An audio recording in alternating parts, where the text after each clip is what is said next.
네, 천하람의 천하무적 시작합니다. 보수의 눈으로 시사 현안을 분석해보는 시간이죠. 국민의힘 순천갑 당협위원장 천하람 변호사 연결돼 있습니다. 안녕하십니까? 네, 안녕하세요. 순천의 천하람입니다. 네, 요즘 많이 바쁘시죠? 네, 이제 어느덧 총선이 1년 안으로 다가와가지고 그렇죠. 네, 바쁜 날들을 또 보내고 있습니다. 엊그제 그 100분 토론 너무 잘 봤어요. 12시 넘어서까지 새벽 1시까지 네. 유튜브까지 다 봤는데 그때 왜 민주당 이탄희 의원하고 얘기 많이 했잖아요. 네. 아마 많은 분들이 보시면서 야, 우리나라 이런 정치인들만 있다면 얼마나 행복할까, 얼마나 나라가 잘 돌아갈까 이런 생각들 많이 하셨을 것 같습니다. 예. 네, 물론 그러니까 이탄희 의원 워낙 또 진정성 있으시고 그렇죠. 또 이렇게 진중하신 분이라서 저는 물론 이제 개그 욕심을 좀 많이 해서 중간중간에 네, 이렇게 좀 분위기가 너무 이렇게 또 너무 진지해지면 또 보시는 분들 그렇죠. 재미없으시니까 예. 나름대로 했지만은 아마 많이 보시는 분들이 그래도 진보와 보수가 생각은 다르지만은 그래도 이렇게 서로를 존중하면서 토론할 수 있구나. 맞아요. 예. 또 그렇게 느끼신 분들이 그래도 좀 주변에도 많이 계신 것 같아요. 다행이라고. 밝은 미래, 희망을 볼 수 있었던 그런 시간이었고 혹시 하나 좀 여쭤보고 싶은 게 그 중간에 보신 분들 오해할 수 있어서 네. 잠깐 좀 확인하고 싶은데 천하람 변호사가 이런 얘기했잖아요. 우리 정치인들 너무 사랑하지 마라, 너무 빠지지 마라 이 얘기를 했단 말이에요. 맞죠. 요거 어떤 의미인지 간단히 좀 풀어주시죠. 네. 우리가 어떤 정치인을 아이돌처럼 대하면 안 됩니다. 왜냐하면은 정치인이라는 것은 본인의 그때그때 상황에 따라 또 어떨 때는 아주 훌륭한 정치인이라도 어쩔 수 없는 욕심 내지는 본인이 처한 어떤 입장에 따라 가지고 안 좋은 결정도 해야 될 때가 있습니다. 그렇죠. 네, 근데 우리가 너무 그 정치인을 사랑하는 눈으로 보면 별로 좋지 않은 결정일 때도 무작정 무비판적으로 따라갈 때들이 있거든요. 그러니까요. 그리고 어떤 면에서는 그 정치인이 좀 혼도 나고 이래야 될 때도 너무 지켜주려고 하는 마음이 커지다 보니까 저는 그런 부분들이 오히려 우리 정치 발전을 좀 막고 우리가 서로 대화와 토론이 어려워지는 거 아닌가. 그래서 그러니까 적당히 사랑해 주셨으면 좋겠다. 그런 생각이 너무 듭니다. 맹목적인 그런 사랑. 모든 게 다 옳다 하는. 그러니까 지금 보면 양쪽 양당에 15%, 20% 정도는 흔히 말해서 적극 지지층 있잖아요. 맞죠. 네. 이런 분들, 그러니까 너무 빠지지 마라, 무비판적으로 이런 말씀이신 거고. 그렇죠. 이제 예를 들면 그런 겁니다. 이제 누가 하더라도 안 좋은 행동들이 있습니다. 그러니까요. 저희도 대통령의 입장이 왔다 갔다 할 때마다 지지층이 막 왔다 갔다 하는 게 보이거든요. 예. 그래서는 안 되는 것이고 마찬가지로 민주당을 아무리 사랑하시더라도 또 돈봉투 이런 거는 또 아닌 건 아니라고 우리가 또 할 수 있어야 되는 거기 때문에 서로 어느 정도는 조금 이제 각 정당 내지는 인물에 대한 사랑을 약간씩은 좀 이렇게 좀 조절하시는 것도 좋지 않나 싶습니다. 알겠습니다. 100% 이해가 갔고 너무 사랑하지 마라. 그렇다고 또 너무 무관심해서도 안 됩니다. 우리 정치에 관심이 있어야 됩니다. 맞는 말씀입니다. 자, 윤석열 대통령 어제 로이터 통신 인터뷰했었잖아요. 네. 우크라이나에 살상 무기 지원할 수도 있다. 세 가지 전제 조건을 달긴 했습니다만. 네. 자, 근데 이 발언을 두고 상당히 좀 시끌시끌하네요. 이건 헌법 정신에도 어긋나는 거 아니냐. 러시아를 왜 적대국으로 만드냐. 이런 비판이 많이 쏟아지고 있는데요. 우리 천하람 변호사 이거 어떻게 보셨습니까? 이 발언. 저는 원론적으로는 다 맞는 말씀인 것 같아요. 그러니까 원론적으로는. 그러니까 실제로 러시아가 우크라이나를 침략한 것은 사실이고 침략 전쟁에서 민간인 학살을 하게 되면 그것은 헤이그 협약 등등 여러 국제 협약에 위반되는 전쟁 범죄입니다. 워크라임이라고 하죠. 그러면 우리가 글로벌 중추 국가로서 전쟁 범죄를 벌이는 국가에 대해서는 저희도 당연히 국제 협력을 해야 되는 거죠. 사실 우리가 6.25 때 여러 연합군에 도움 받기도 했었고. 그런데 이제 이 얘기를 비록 원론적이고 가정적인 상황에 한정해서 한 것이긴 하지만 굳이 대통령의 입으로 할 필요가 지금 상황에서 있었는가? 그러니까요. 하는 거는 조금 다른 문제인 것 같습니다. 특히 한미 정상 입장에서 한미 정상회담 또 앞두고 또 이런 인터뷰를 했단 말이에요. 지난 한일 정상회담도 마찬가지죠. 요미우리와 또 인터뷰를 했고 왜 이렇게 다 퍼주는 이런 인터뷰를 직전에 하는지 여기에 대한 비판도 좀 많은 것 같아요. 그렇죠. 미국에서는 바로 환영하는 성명을 냈고, 당연하죠. 그러니까 이제 제가 봐도 이제 미국과 뭐 얘기를 하든지 하나의 협상 칩으로 쓸 수 있는 부분인 게 분명히 있거든요. 그러니까요. 예. 그러니까 저도 외교라는 것이 뭐 저도 전문가도 아니고 물밑에서 어떤 얘기가 오가는지 확실치 않기 때문에 이게 미국과 사전 조율된 것인지 뭐 이런 것들은 뭐 저도 100% 알 방법은 없습니다만은 말씀하신 것처럼 지금 상황에서 우리가 외교적으로 얻는 것이 없고 뭔가 러시아를 도발한다라고 한다면은 이것도 걱정이 커질 수 있는 것이거든요. 저는 설마 우리 외교 당국이 그랬을까 싶고, 다만 여기서 하나 짚고 넘어갈 것은 이렇게 되면은 한미 정상회담의 외교적 성과에 대한 부담이 커집니다. 아, 부담이 커진다? 그러면 네, 그러니까 뭔가 큰 걸 또 받아와야 된다. 그렇죠. 이런 대한민국 부담? 입장에서는 예. 이렇게 한다라고 하면은 뭔가 우리가 한일 관계에 있어서도 노력을 많이 기울였고 또 러시아 우크라이나 전쟁에 있어서도 미국 입장에서 더 진척된 워딩이 나갔는데, 그러니까요. 그러면 미국은 우리한테 무엇을 해줄 것인가에 대해서 우리 외교 당국이 더 고민이 깊어질 겁니다. 예, 부담이 더 커질 것이다. 예. 자, 어제 4.19 기념사 했잖아요, 대통령. 여기서 글쎄요, 또 비판이 많이 나오는 게 4.19 기념사 이게 과연 어울리는 기념사였냐. 뭐 여기 보면 사기꾼 얘기 나오고 돈에 의한 매수. 이건 뭐 민주당 현재 돈봉투 사건 누가 네. 봐도 그걸 지적한 것 같고, 뭐 독재, 폭력, 뭐 민주운동가 행세 등등 해서 이거 4.19와는 좀 동떨어진 얘기만 축 늘어놓은 거 아니냐. 너무 정치적으로 발언한 거 아니냐. 이런 얘기가 좀 있는 것 같아요. 어떻게 보셨습니까? 뭐 저도 대통령께서 어떤 취지에서 말씀하셨는지 뭐 100% 아는 것은 아닙니다만은, 그러니까 이제 그런 거죠. 물론 우리가 이제 민주화 운동을 한 우리 역사적인 유산, 또 거기에 실질적인 기여를 한 분들에 대한 존중 당연히 있어야 되겠습니다만은, 또 뭐 어떤 분들은 또 민주화 운동을 실제로 뭐 얼마나 했는지 알 수 없지만 또 그걸 가지고 지나치게 또 어떤 과실을 가져가려고 하는 분들도 일부 있는 것 아니냐라고 예. 하는 이제 뭐 586 운동권에 대한 또 뭐 국민들이 갖고 있는 비판들도 있죠. 당연히 있죠. 예. 네, 근데 거기에 대해서 저도 뭐 불만을 표시하거나 뭐 문제가 있다라는 거 하실 수 있는데 이걸 굳이 4.19 기념사에서 하셔야만 했느냐. 그러니까요. 하는 거는 뭐 저도 일부 공감하는 부분이 있습니다. 뭐 다른 자리에서 얼마든지 뭐 하셔도 이해가 가는데 왜 그러셨을까 싶고. 네, 아마 또 뭐 민주주의와 관련된 또 중요한 그 일정이다 보니까 뭐 본인의 뭐 나름대로 생각을 또 피력하신 거 아닌가 싶습니다. 지난 4.3 그 기념사도 추념사도 마찬가지였고 좀 그래서 한번 여쭤봤고요.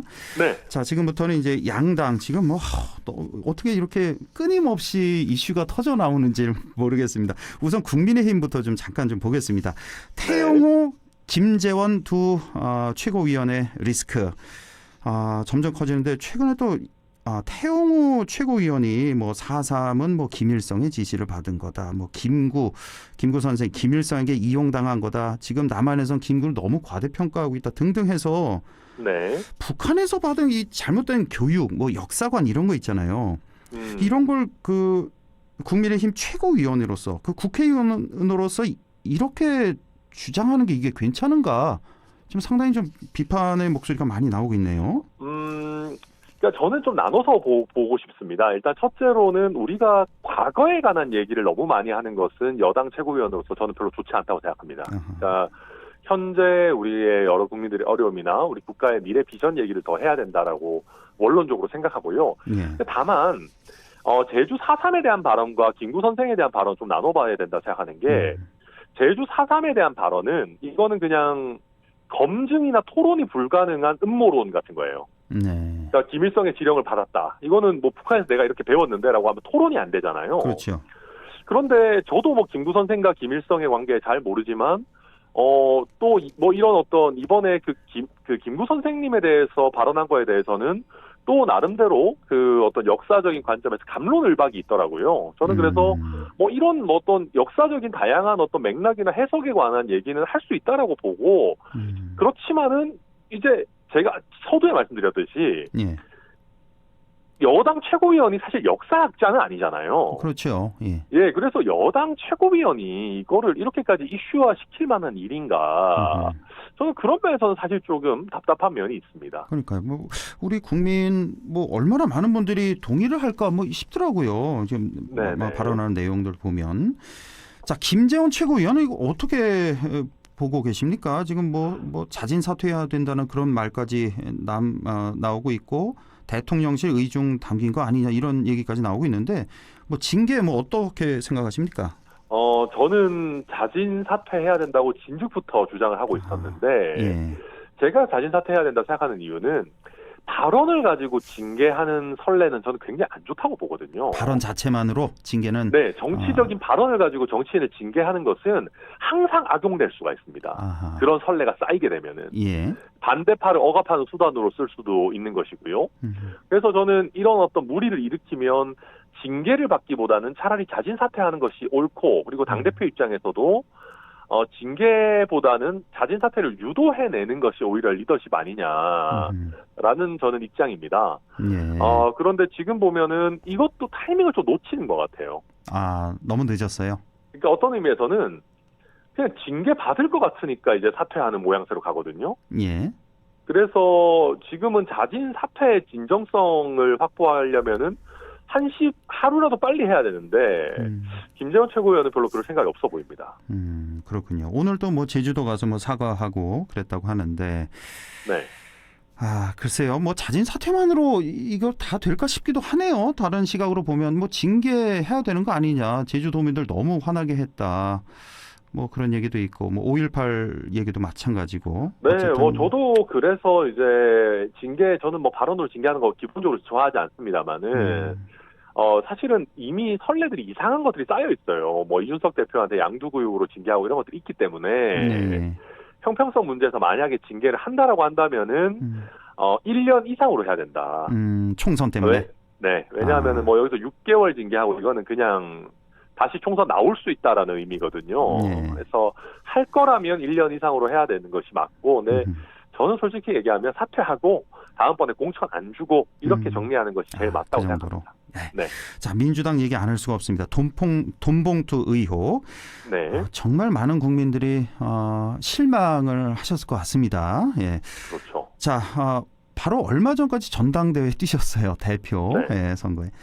자, 이거 먼저 좀 여쭤보고 싶은 게 네. 한간에서는 이거 전당대회 때 이 정도 돈 뭐 이렇게 좀 전달하는 거 이거 관례였다. 뭐 이런 얘기도 있는데요. 직접 경험을 하셨으니까 뭐 천하람 변호사 같은 경우는 절대 이런 행동 안 했을 거로 저는 믿는데. 네, 돈이 없어요. 실제 하고 싶어도. 일단 예. 실제로 돈도 없고. 네. 이런 얘기를 좀 들어보셨습니까?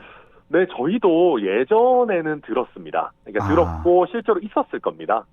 왜냐하면은 예전에는 당협위원장 한 사람 한 사람의 그 영향력이 굉장히 컸어요. 예, 예. 그렇기 때문에 실제로 이런 부분들이 있었다고 저도 알고 있고, 민주당 같은 경우는 그나마 국민의힘보다 이런저런 시스템을 더 잘 갖추려고 노력을 많이 해왔는데, 민주당이 전당대회 때는 돈봉투 돌리는 관행이 더 심하다고 저도 알고 있습니다. 예. 왜 그러냐면 저희는 국회의원이든 당협위원장이든 당원이든 똑같이 한 표거든요. 예.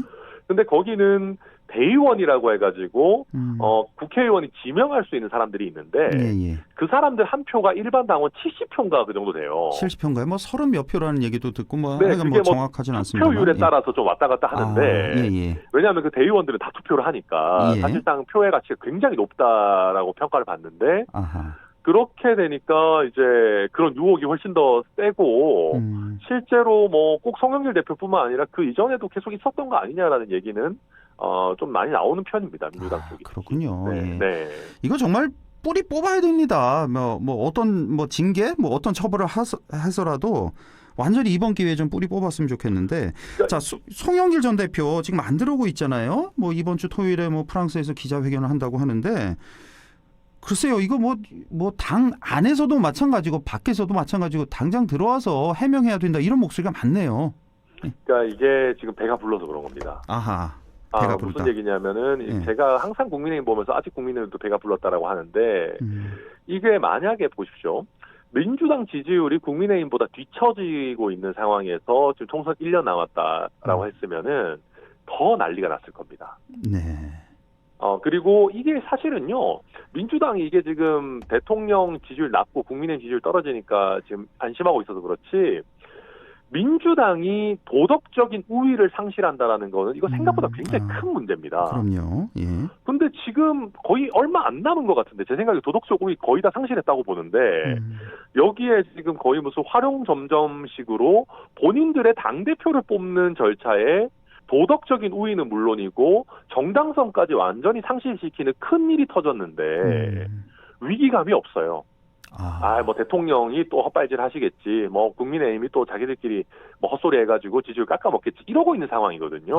그러면 안 됩니다, 진짜. 예, 진짜 이거는 딱 그겁니다. 그래서 저는 국민의힘에 몸담고 있는 상황 입장에서 우리가 더 잘하지 못하라는 게 참 안타깝고, 근데 반대로 민주당이 이런 안이한 생각 가지고 있는 거, 저는 이거 국민들께서 지금 당장은 아니더라도 이거는 결국은 민주당에 대한 신뢰도 엄청나게 낮아지고 있다고 봅니다. 예.